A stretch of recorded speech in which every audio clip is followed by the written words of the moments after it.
আসসালামু আলাইকুম। সবাইকে স্বাগত জানাচ্ছি Eid special chicken biryani recipe দেখার জন্য। আজকের বিরিয়ানিটি রান্না করব প্যাকেট মশলা দিয়ে, আর খুবই অল্প সময়ের মধ্যেই এই বিরিয়ানিটি রান্না করতে পারবেন। ঈদের দিনের সকাল বা দুপুরের জন্য একটি পারফেক্ট রেসিপি। তাহলে চলুন শুরু করি। বিরিয়ানিটি রান্না করার জন্য প্রথমে একটা প্যান গরম করে এর মধ্যে প্রায় 1 কাপ পরিমাণ সয়াবিন তেল দিয়ে দিয়েছি। এরপর দিয়ে দিচ্ছি 4 টেবিল চামচ পরিমাণ কুচি করা পেঁয়াজ। পেঁয়াজটাকে একেবারে গাঢ় বাদামি রং করে ভেজে নিব।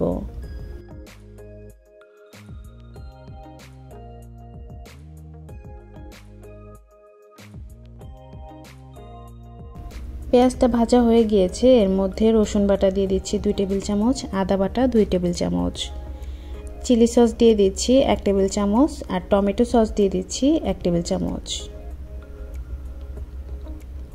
বাদাম বাটা দিয়ে দিচ্ছি এখানে 1.5 টেবিল চামচ। এখানে আমি কাজু বাদাম বাটা ব্যবহার করেছি, আপনারা যে কোনো ধরনের বাদাম বাটাই ব্যবহার করতে পারেন। সবগুলো মশলা তেলের মধ্যে আমি এভাবে একটু নেড়ে মিশিয়ে নিচ্ছি। এরপর দিয়ে দিচ্ছি বিরিয়ানি প্যাকেট মশলা থেকে প্রায় 3 টেবিল চামচের মতো। এখন মশলাটাকেও মিশিয়ে নিচ্ছি।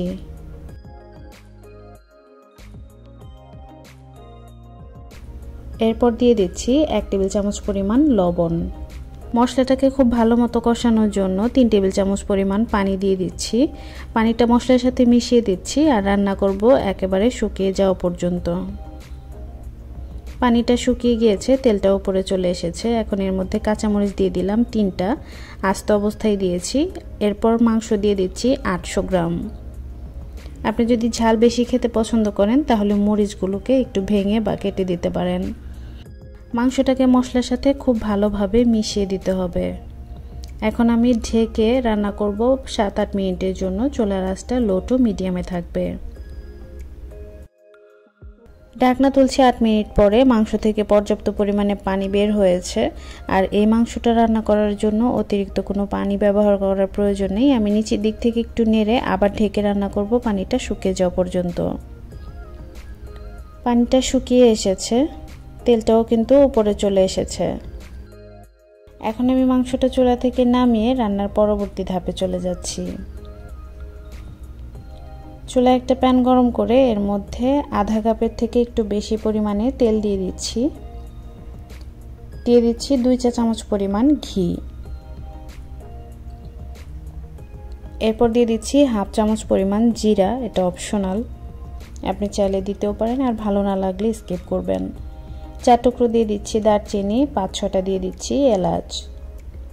পেঁয়াজ কুচি দিয়ে দিয়েছি 2 টেবিল চামচ। পেঁয়াজটাকে হালকা একটু ভেজে নিতে হবে, একেবারে ব্রাউন কালার করে ফেলবেন না, তাতে করে কিন্তু বিরিয়ানির রংটা নষ্ট হয়ে যাবে।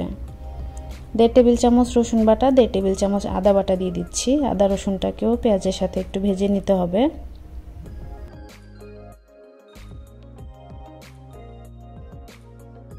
আদা রসুনটা খুব ভালো মতো ভাজা হয়ে গিয়েছে। এখন এর মধ্যে আমি 400 গ্রাম পরিমাণ চিনি গুঁড়া চাল দিয়ে দিচ্ছি। আমি 15 মিনিট আগে চালটাকে ধুয়ে রেখেছিলাম। এখানে যে কোনো ধরনের সুগন্ধি পোলাওয়ের চাল ব্যবহার করতে পারেন। চালটাকে এই আদা রসুনের সাথে বেশ খানিকক্ষণ সময় নিয়ে ভেজে নিতে হবে। চাল যত সুন্দর মতো ভাজা হবে, পোলাও বা বিরিয়ানি অথবা খিচুড়িও যদি রান্না করেন তাহলে কিন্তু ঝরঝরে হবে। এরপর দিয়ে দিচ্ছি 1 চা চামচ পরিমাণ লবণ। কিশমিশ দিয়ে দিচ্ছি 4 টেবিল চামচ, আর চালের দ্বিগুণ আমি পানি দিয়ে দিচ্ছি। আর এখান থেকে কিছুটা পানি আমি আগে তুলে রেখেছিলাম, সেই পানিতে 3 টেবিল চামচ পরিমাণ পাউডার দুধ গুলে নিয়েছি, সেটা এখন দিয়ে দিচ্ছি। এখন সব কিছুকে আমি খুব ভালোভাবে একটু নেড়ে দিচ্ছি। আজকের বিরিয়ানিটা রান্না করার জন্য আমি 800 গ্রাম মুরগির মাংস ব্যবহার করেছি, হাড় এবং সলিড মাংস সহ, আর 400 গ্রাম পরিমাণ আমি চাল ব্যবহার করেছি। আপনারা খেয়াল রাখবেন কোনোভাবে কিন্তু চালের থেকে মাংসটা যেন কম না হয়। বিরিয়ানির মধ্যে গন্ধের জন্য আমি 3টা আস্ত কাঁচামরিচ দিয়ে দিয়েছি, আপনারা চাইলে একটু ভেঙেও দিতে পারেন। চালটা এরকম ভেজা অবস্থায় থাকতেই আগে থেকে রান্না করে রাখা মাংসটা দিয়ে দিচ্ছি। এতে করে কিন্তু মাংসের মশলাটা সম্পূর্ণ বিরিয়ানিতে খুব ভালো মতো মেশানো যাবে। মাংসে থাকা এই মশলাটা চালের সাথে যত ভালোভাবে আপনি মেশাবেন, বিরিয়ানিটা খেতেও কিন্তু ততটাই ভালো লাগবে। এখন এর মধ্যে 6-7টা আলু বোখরা দিয়ে দিচ্ছি। এরপর খুব ভালোভাবে মিশিয়ে দিচ্ছি।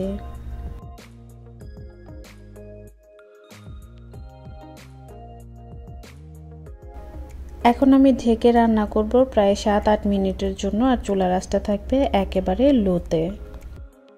10 মিনিট পর ঢাকনা তুলছি। বিরিয়ানিটি এখন আমি উপর নিচ করে উল্টে দিব। একটু ভালোভাবে লক্ষ্য করলে বুঝতে পারবেন নিচের চালগুলো যেন উপরে চলে আসে আর উপরের চালগুলো যেন নিচে চলে যায়। এভাবে একটু উপর নিচ করে উল্টে দিতে হবে, এতে করে কিন্তু সম্পূর্ণ বিরিয়ানিটি রান্না হয়ে যাবে। এখন উপর দিয়ে 1.5 চা চামচ পরিমাণ কেওড়া জল দিয়ে দিচ্ছি, আর 1 চা চামচ দিয়ে দিচ্ছি ঘি। এখন ঢেকে রান্না করব আরও 8 থেকে 10 মিনিটের জন্য। 8 মিনিট পরে আমি ঢাকনা তুলছি। বিরিয়ানিটা এখন আমি উপর নিচ করে আরও একবার উল্টে দিব।